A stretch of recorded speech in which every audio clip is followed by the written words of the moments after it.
O dicionário dos brasileiros ganhou novos termos nos últimos 7 anos e o combate à corrupção nunca esteve tão presente na vida das pessoas. Delação premiada, condução coercitiva, força-tarefa, mandados de busca, offshores, são palavras hoje conhecidas. O que se buscava era justamente inflar os preços para que pudesse, daí a partir de um grande contrato, de um grande valor, extrair essas propinas para o pagamento dos agentes públicos e políticos corrompidos. Contas do exterior que foram utilizadas para pagamentos de diretores e gerentes da Petrobras. O dia 17 de março de 2014 foi marcado pela primeira de 80 fases da operação e, entre os detidos, o doleiro Alberto Youssef. A Polícia Federal deu o nome de Lava Jato por causa de um posto de combustíveis de Brasília. O estabelecimento era usado como fachada para movimentar valores de origem ilícita. Os depoimentos paravam o Brasil. Desde o governo Sarney para cá, sempre foram indicações políticas. Não se chegava à diretoria da Petrobras se não tivesse apoio político. Por meio de Alberto Youssef, os investigadores chegaram a Paulo Roberto Costa, levado à diretoria da Petrobras pelo deputado José Janene, morto em 2010. Na época, a estimativa era de que os esquemas de lavagem de dinheiro e evasão de divisas movimentaram 10 bilhões de reais. Um castelo de cartas começou a desmoronar. As prisões foram se ampliando, como a de Nestor Cerveró. As delações premiadas eram devastadoras. A operação atingiu grandes empreiteiras brasileiras como a Odebrecht, Andrade Gutierrez e a OAS. Os presidentes das empresas foram presos, o que fez com que a percepção sobre a impunidade pudesse mudar no Brasil. A investigação, que hoje é deflagrada, é uma aula de lavagem de dinheiro para aqueles que querem entender as diversas formas que o crime organizado se utiliza para lavar o dinheiro, lavar os ativos, transformar recursos de origem ilícita em recursos com aparência lícita. Políticos como Sérgio Cabral, Eduardo Cunha, José Dirceu, Delcídio do Amaral e Antônio Palocci eram arrastados pelo furacão. Era para ter sido feito um inquérito. Disse o governador Luciano Pezão. Eu deixei o governo da presidente Dilma. Depois disso, não tive nenhuma atividade política. O petista André Vargas, então vice-presidente da Câmara, foi envolvido no esquema. Renunciou ao cargo de comando na casa e se desfiliou do partido. Conheço Alberto Youssef há 20 anos em Londrina. Ele é hoje proprietário do maior hotel da minha cidade. Conheço o processo pelo qual passou, em que se transformou em testemunha do Ministério Público Federal em processo de lavagem de dinheiro. Em 2014, depois da Copa do Mundo, a crise econômica se agravou no Brasil, mas mesmo assim Dilma Rousseff conseguiu a reeleição. A presidente da República não perdia a chance de atacar os métodos de investigação da Lava Jato. As denúncias feitas pelo senador Delcídio do Amaral, elas são absolutamente levianas e, sobretudo, mentirosas. Dilma Rousseff estava irritada com Delcídio do Amaral, que a acusava de interferir na Operação Lava Jato. Em 2016, o senador e ex-líder do governo teve o mandato cassado. Para o cientista político Rubens Figueiredo, a Lava Jato representou uma mudança de paradigma. Porque ela fez os brasileiros acreditarem que aqui não existia, pelo menos em termos ideais, não existia a impunidade. E escancarou, a Lava Jato escancarou para a sociedade um esquema de sistêmico de corrupção. A população brasileira começou a se familiarizar com os procuradores da 13ª Vara Federal de Curitiba. Chamado de coordenador da Força-Tarefa da Lava Jato na capital paranaense, Deltan Dallagnol bradava contra a corrupção. Ora, se a gente não atacar a raiz do problema, se a gente não tirar o parasita da corrupção que nos priva do nosso desenvolvimento, que é uma âncora do desenvolvimento econômico e social do país, nós nunca vamos avançar com o país. As operações e as prisões eram autorizadas por aquele que passou a ser considerado um paladino da moralidade, Sérgio Fernando Moro. Foi um claro precedente no sentido de que aquela tradição de impunidade para esses crimes de corrupção talvez estivesse chegando ao seu final. O juiz de Curitiba era um estudioso da Operação Mãos Limpas da Itália, que nos anos 90 também desbaratou a corrupção no país. Mas era uma organização criminosa extremamente poderosa, não só dedicada aí a atividades criminais tipicamente mafiosas como a extorsão de comerciantes, mas também dedicada a tráfico de drogas e também infiltrada cada vez mais progressivamente na máquina estatal, especialmente na obtenção de contratos públicos junto aos poderes públicos. Mas combater os poderosos não era tarefa fácil e a Operação Mãos Limpas trouxe avanços, mas acabou fracassando. E qual seria o futuro da Lava Jato? Além da Lava Jato mirar figuras do Congresso Nacional, o Legislativo também virou centro de debates sobre medidas de combate à corrupção. As ações propostas pela Força Tarefa em Curitiba, com o apoio de Sérgio Moro, foram discutidas com a sociedade. Nas redes sociais, o procurador Deltan Dallagnol pressionava os parlamentares. Anões do orçamento, propinoduto, sanguessuga, mensalão, lava-jato. A corrupção sangra o nosso país. Apesar dos resultados já obtidos, é muito difícil punir os corruptos no Brasil. Precisamos mudar a legislação para garantir que esses criminosos sejam presos, permaneçam por mais tempo na cadeia e devolvam o dinheiro que desviaram da saúde, segurança e educação. As medidas previam tornar crime o enriquecimento ilícito, aumentar as penas para a corrupção e Caixa 2 e ampliar a recuperação do dinheiro. Com mais de 2 milhões de assinaturas, o pacote se transformou em um projeto de lei. Começava uma guerra no Congresso. Acabamos de assumir a relatoria das 10 medidas de combate à corrupção proposta pelo Ministério Público na comissão especial, que vai reunir também outros projetos aqui da Câmara dos Deputados voltados a esse importante tema, que é enfrentar a corrupção e poder fazer do Brasil um país mais limpo, mais transparente. O então deputado Onyx Lorenzoni virou o relator das 10 medidas e chegou a ser vaiado em plenário. Por que fazer essa discussão no bojo das 10 medidas? Lá no relatório, Vossas Excelências leram, está proposto agilizar o 291. As ações foram desfiguradas e os contrários à Lava Jato propuseram ações como a Lei de Abuso de Autoridade para punir magistrados. Da tribuna, o senador Lazier Martins lamentava. Houve uma decepção muito grande e me parece que uma desilusão definitiva do eleitorado brasileiro, que já não confiava, já não concedia muito crédito aos políticos.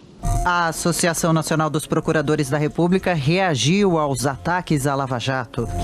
O magistrado pelo Amazonas, Edmilson Barreiros Júnior, considerava descabida a lei de abuso de autoridade.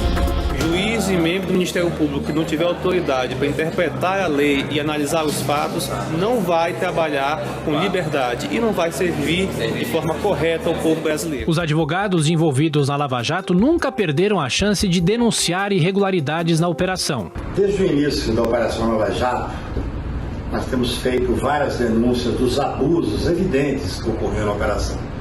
Para nós, o juiz Moro sempre coordenou de forma ilegal a Força Tarefa de Curitiba. Sérgio Moro no olho do furacão. O então juiz foi ao Congresso pedir ajuda para aprovar as 10 medidas. E as pessoas às vezes me perguntam, e o Congresso? E o Congresso? Eu sempre digo para elas, tenha fé, né? Tem que ter fé nas suas instituições democráticas. O Congresso vai ser sensível a essas revelações desse nível de corrupção que tem sido revelado pela assim chamada Operação Lava Jato. Mas o Congresso não foi sensível, enquanto que as ações contra os poderosos continuavam em andamento. O promotor de justiça César Dário Mariano avalia que, mesmo com os insucessos, a Lava Jato trouxe avanços. Destacam-se, por exemplo, a colaboração jurídica internacional, delações premiadas, emprego de forças-tarefas, quebras de sigilo bancário, indisponibilidade de bens, que conseguiram, de uma maneira conjunta, acabar, pelo menos reduzir a corrupção sistêmica existente no Brasil. O debate sobre o combate à corrupção chegou à campanha eleitoral de 2018 e o vencedor nas urnas, Jair Bolsonaro, anunciava: a Lava Jato não será esquecida, até porque bons juízes temos no Brasil todo, em especial em Curitiba, que acompanha esse caso. Essa operação levava avante e ele será agora não combatendo apenas a corrupção no âmbito do Lava Jato, mas no âmbito de todo o Brasil.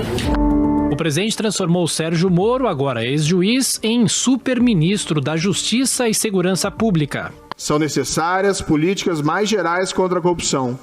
No entanto, Sérgio Moro deixou o governo pela porta dos fundos, 1 ano e 4 meses depois de assumir o ministério.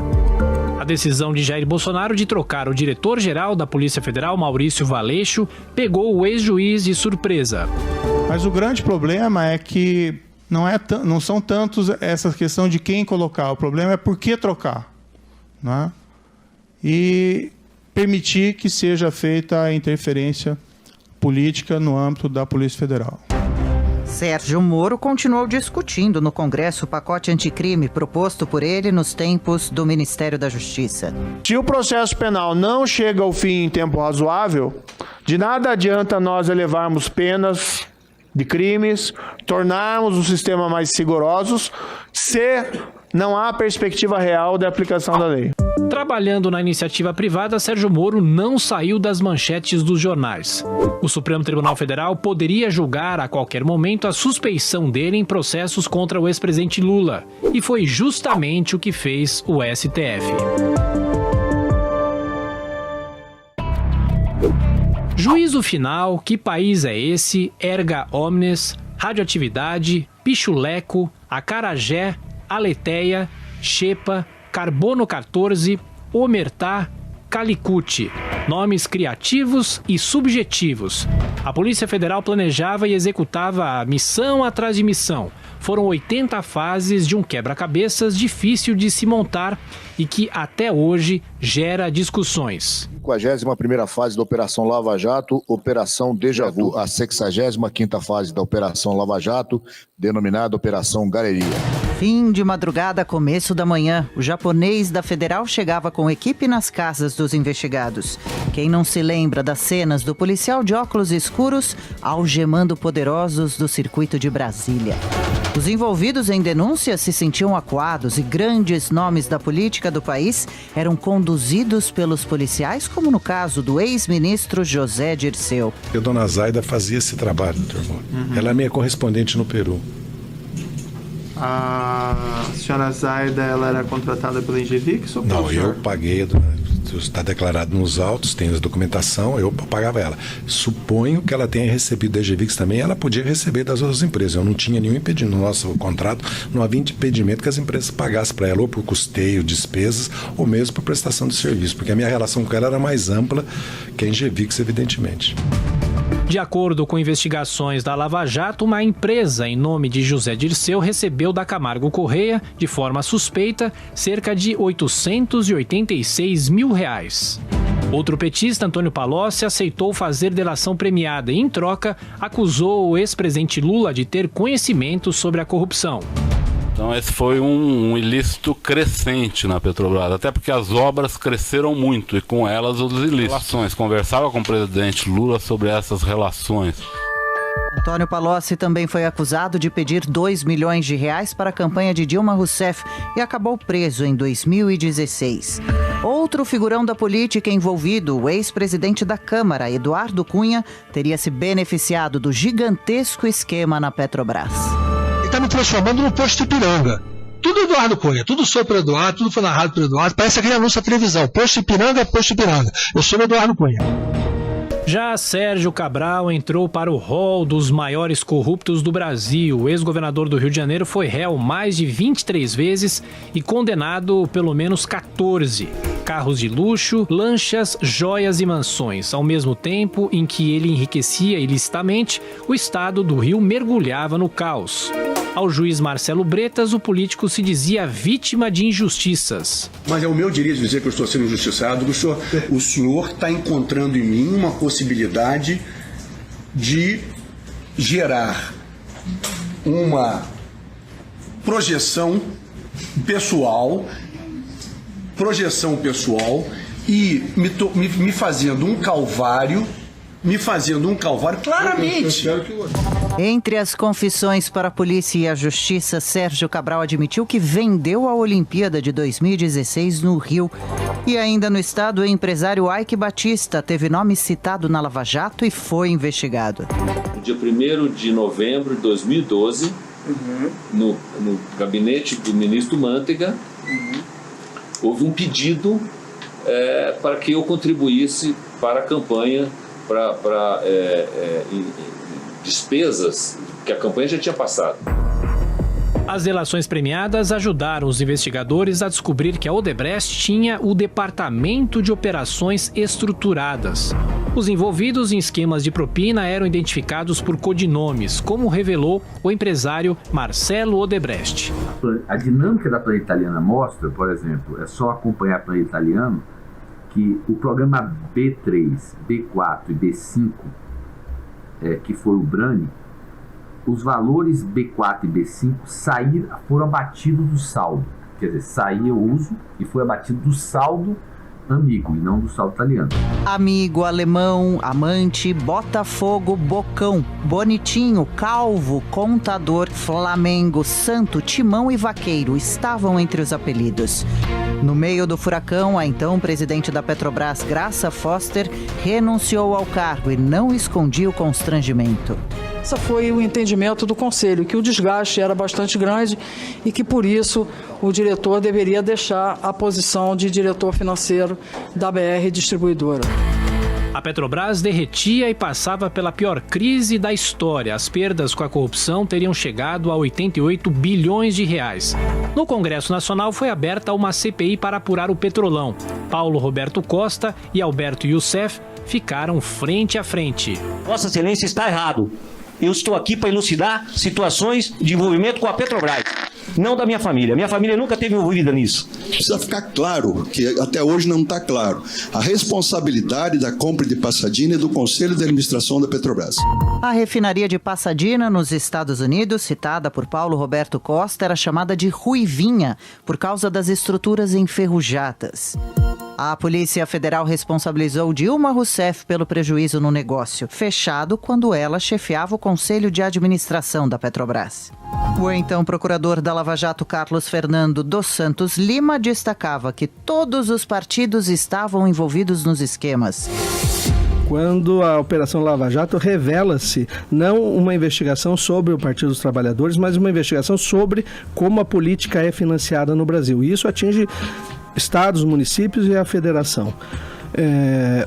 Nós não temos realmente dúvida de que existe hoje um processo de controle da operação através das limitações à sua competência.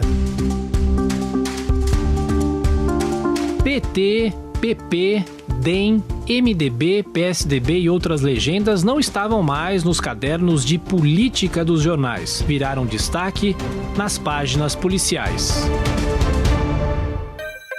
4 de março de 2016, 24ª fase da Operação Lava Jato, batizada de Aleteia.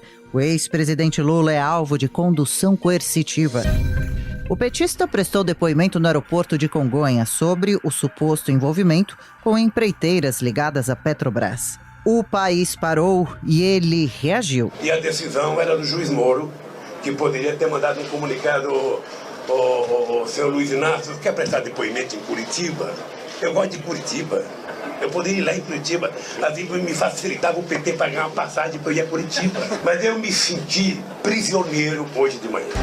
Então o presidente Dilma Rousseff aproveitou para atacar a Lava Jato. Eu quero manifestar o meu mais absoluto inconformismo com o fato do ex-presidente Lula, Luiz Inácio Lula da Silva, que por várias vezes compareceu de forma voluntária, seja agora submetido a uma desnecessária condução coercitiva para prestar mais um outro depoimento. Vendo o padrinho político acuado pela Lava Jato, Dilma Rousseff tentou nomear Lula para a Casa Civil. O conhecimento do presidente Lula sobre o país, sobre as necessidades do país, o compromisso do presidente Lula com políticas estratégicas e com a visão estratégica.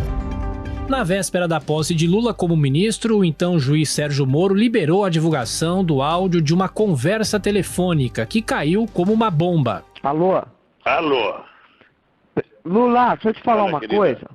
Seguinte, eu tô mandando o Bessias junto com o papel para a gente ter ele e só usa em caso de necessidade, que é o termo de posse.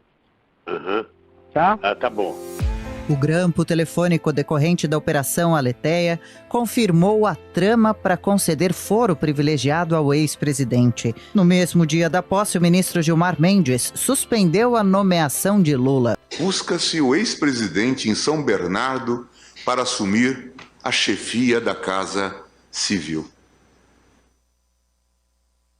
a pretexto de dar sobrevida ao governo e de lhe dar algum conforto no foro privilegiado.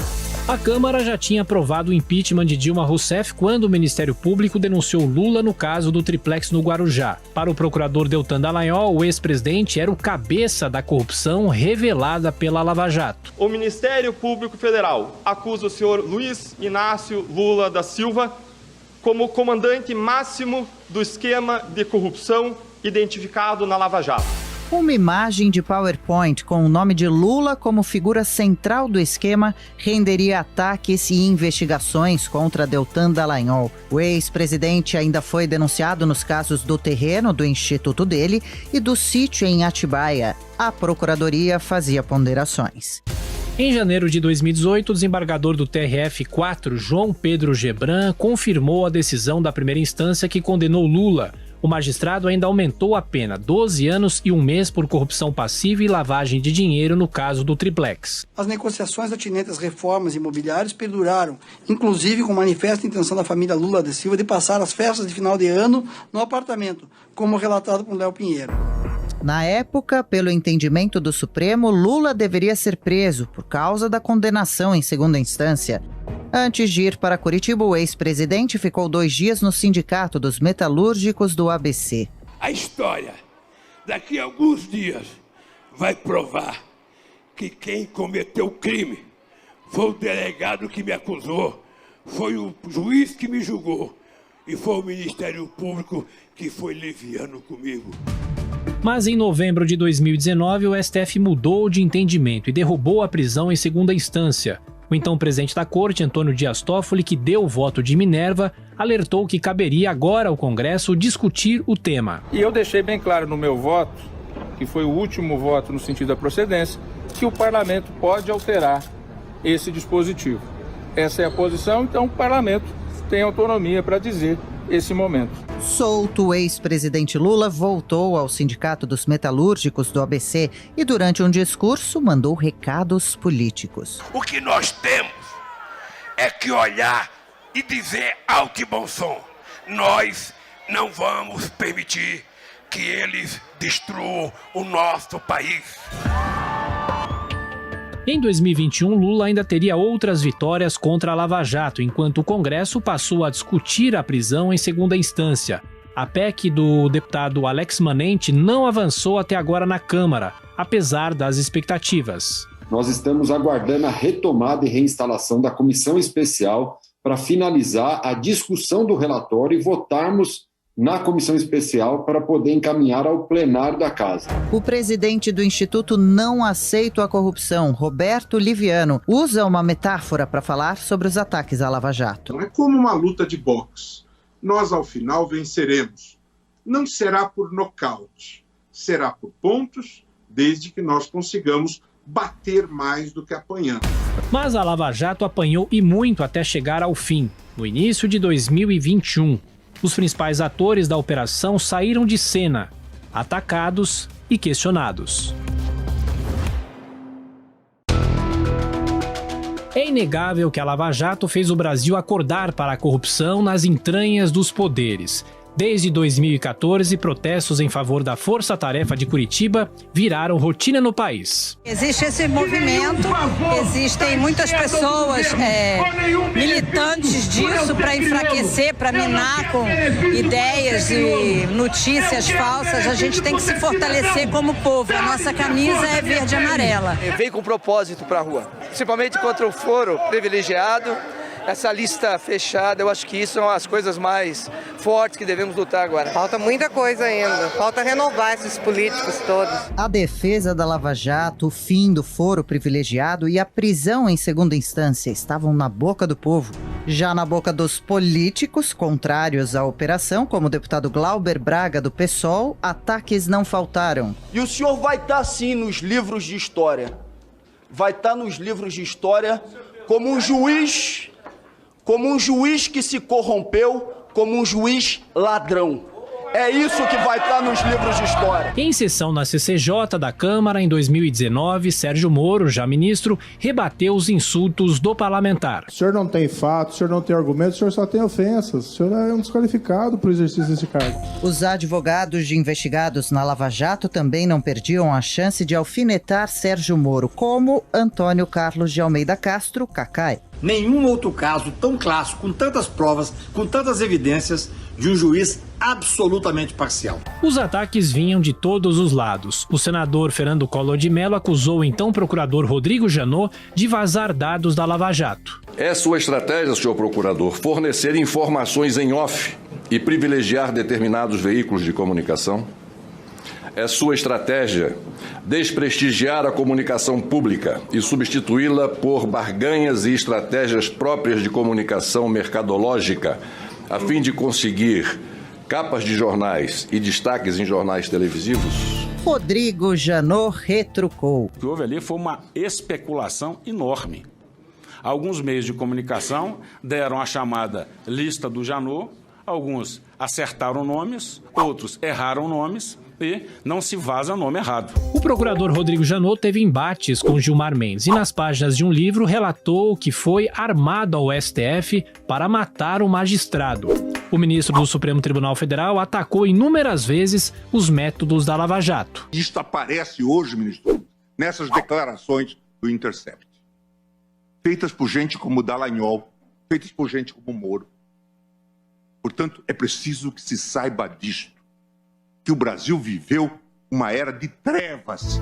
As conversas vazadas pelo site Intercept, obtidas por meio de hackers, causaram constrangimento à cúpula da Lava Jato. As mensagens indicariam que Sérgio Moro sugeriu testemunhas e aconselhou procuradores. Ele questionava a origem ilícita das informações. É que alguém com muitos recursos está por trás dessas invasões e o objetivo principal seria invalidar condenações da Operação Lava Jato e impedir novas investigações. Assim como Sérgio Moro, o procurador Deltan Dallagnol lamentou que passou a ser chamado de vaza-jato. Ninguém alega que ali nessas supostas mensagens que tem uma origem criminosa, que passaram pela mão de hackers e que podem ter sofrido todo tipo de adulteração, que não tem sua autenticidade comprovada, além de serem listas. Ninguém alega que ali tem a prova de inocência de ninguém. Deltan Dallagnol sofreu investigações e foi punido por manifestações políticas nas redes sociais. Ele deixou a Força-Tarefa em setembro do ano passado.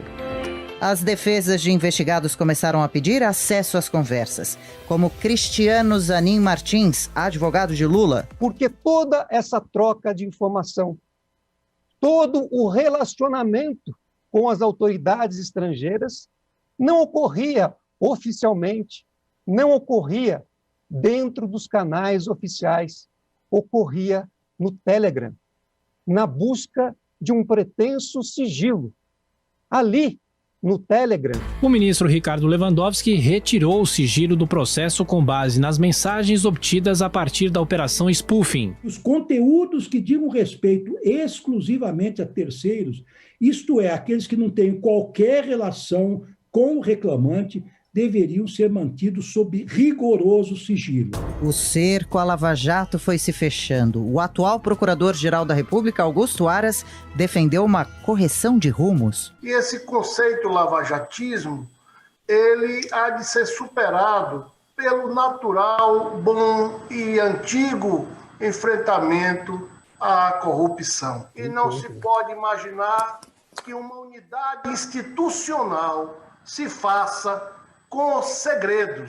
Em junho de 2020, Augusto Aras determinou a subprocuradora Lindora Araújo para que fosse a Curitiba consultar arquivos da Força Tarefa. Apesar da ida dela ter despertado reações e críticas, o chefe do Ministério Público justificou o envio da aliada. Não podemos aceitar ter uma web do B, ou MPF do B, ou coisa parecida. Não podemos aceitar que tenhamos processos escondidos da Corregedoria. O procurador pediu ainda investigação contra integrantes da Lava Jato e proclamou o fim da Força Tarefa. Em fevereiro de 2021, crítico do Supremo Tribunal Federal, o jurista Modesto Carvalhosa lamentou. E foi indo Congresso com o Supremo Tribunal Federal, criando uma série de medidas legais e de interpretação da Constituição que levaram realmente ao objetivo deles, que é desmonte não só da Operação Lava Jato, mas desmonte de toda a estrutura legal e constitucional de combate à corrupção. Em meio a desconfianças, o trabalho da Lava Jato foi incorporado ao GAECO do Ministério Público Federal. Qual será o futuro do combate à corrupção no Brasil? Só o tempo vai dizer. Maio de 2017, uma denúncia contra o então presidente Michel Temer virou do avesso a política no país. Com a frase "tem que manter isso, viu?", o presidente estaria dando aval para comprar o silêncio do ex-deputado Eduardo Cunha, preso na Lava Jato. Em meio ao furacão causado pela crise, Michel Temer avisou: não renunciarei.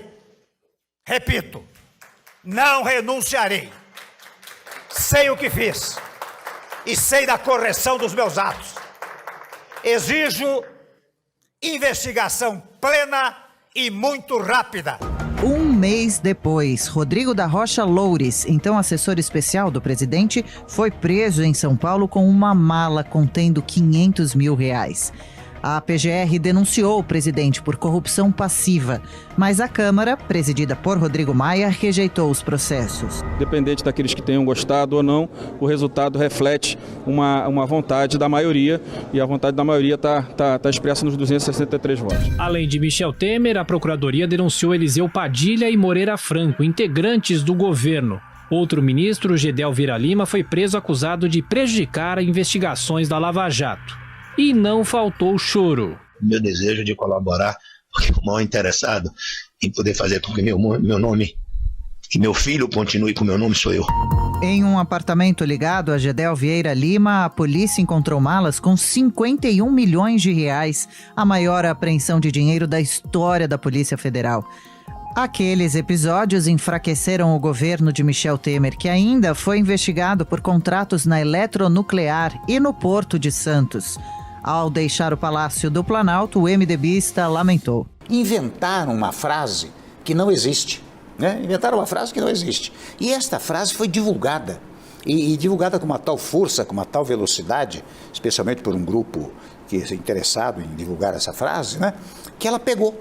Michel Temer achou que ficaria longe dos holofotes, mas foi preso em 21 de março de 2019, depois de um mandado expedido pelo juiz Marcelo Bretas. Para você que chega agora, o ex-presidente Michel Temer foi preso nesta quinta-feira, uma ordem autorizada pela Justiça Federal do Rio de Janeiro. Além de Michel Temer, foram detidos o ex-ministro Moreira Franco e o coronel da PM João Batista Lima Filho, que seria o laranja do ex-presidente. Acusado em desvios em Angra 3, Michel Temer foi solto depois de 4 dias, mas voltou a ser preso com a revogação do habeas corpus. Eu sempre sustentei que nessas questões todas não há prova.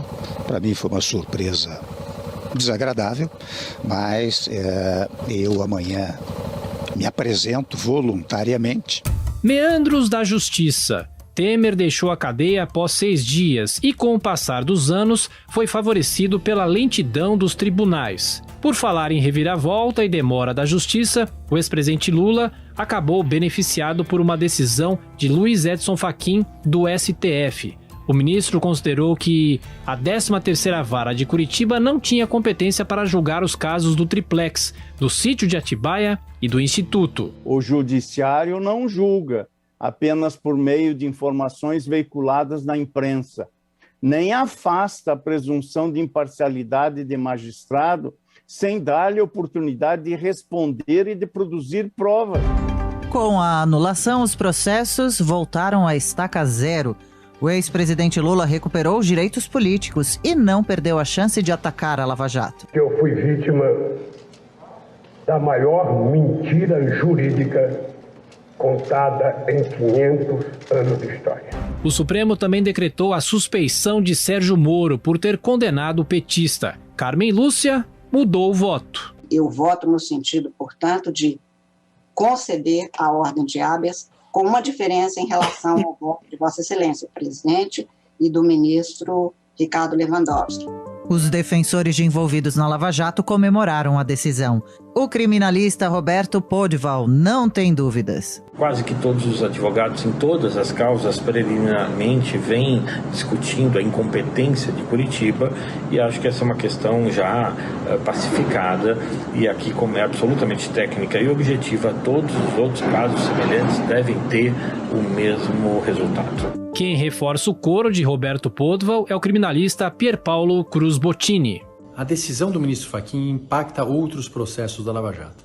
Ela é uma decisão sobre competência, ou seja, ela reconheceu que a 13ª Vara de Curitiba, o juiz de Curitiba, ele não tem competência, ele não é o responsável para julgar os casos que não sejam do núcleo duro da Lava Jato. Nas palavras de Sérgio Moro, nenhuma menção a arrependimentos. Se vários políticos tinham como natural receber suborno de empresas, quem criminalizou a política foram esses políticos, não a justiça. Tudo isso para dizer que eu não me arrependo de nada. Pelo contrário, eu tenho muito orgulho do trabalho que foi feito na Operação Lava Jato. Apesar de todas as instabilidades jurídicas, um filme dos últimos 7 anos passa pela cabeça dos brasileiros. A torcida é para que o combate à corrupção não arrefeça no país. Números que impressionam: mais de 550 denúncias e cerca de 170 ações penais.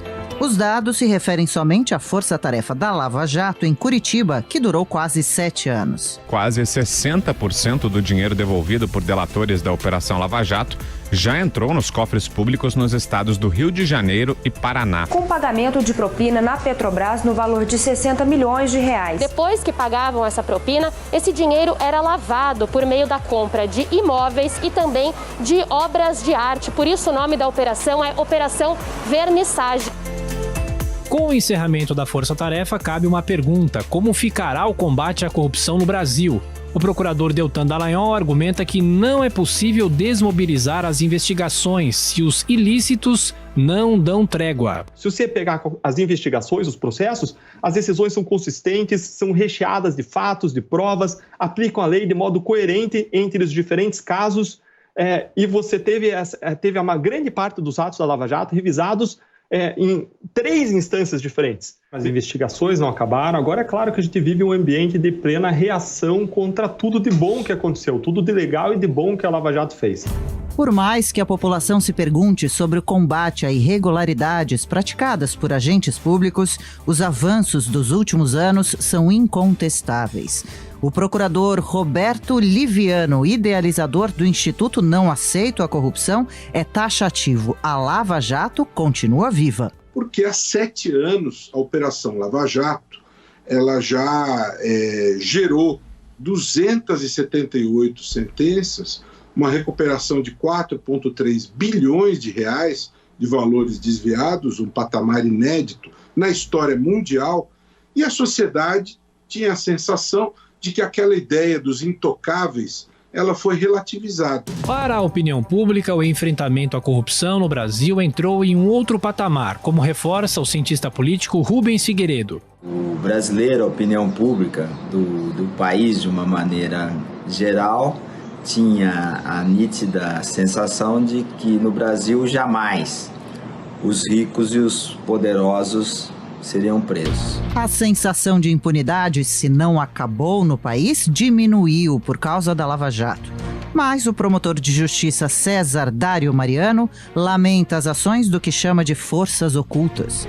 Infelizmente, forças ocultas, se assim podemos chamá-las, da mesma maneira que ocorreu nos anos 90, na Itália, na chamada Operação Mãos Limpas, começaram aos poucos minar a Operação Lava Jato.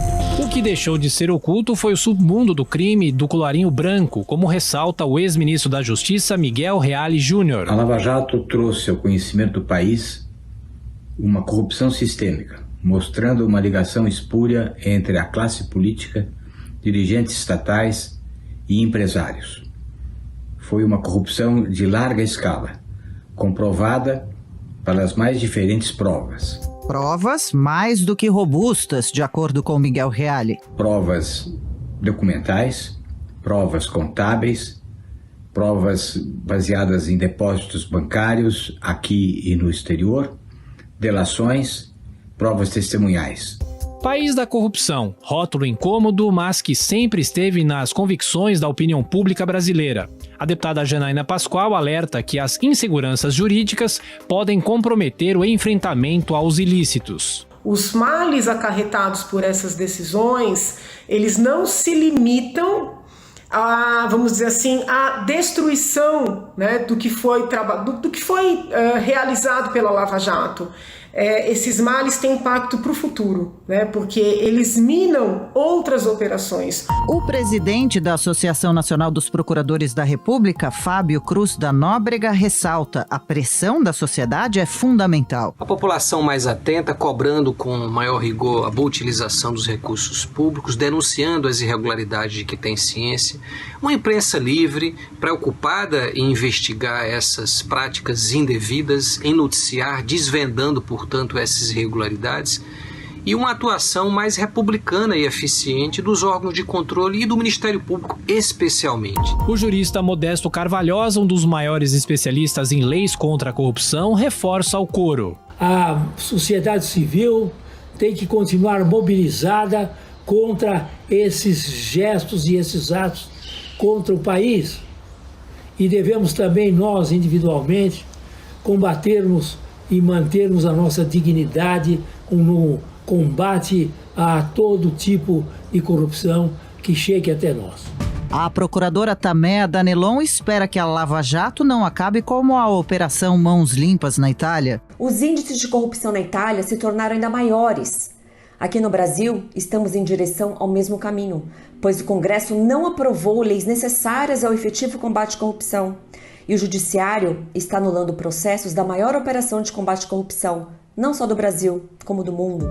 Para quem viveu o dia a dia das investigações, como o procurador aposentado Carlos Fernando dos Santos Lima, é preciso fechar o cerco. O nosso sistema político usa de dinheiro público ilícito, desviado, corrupção em outros termos, para financiar suas campanhas eleitorais caríssimas e para financiar o controle dos partidos políticos por seus caciques. Nós precisamos estancar a sangria.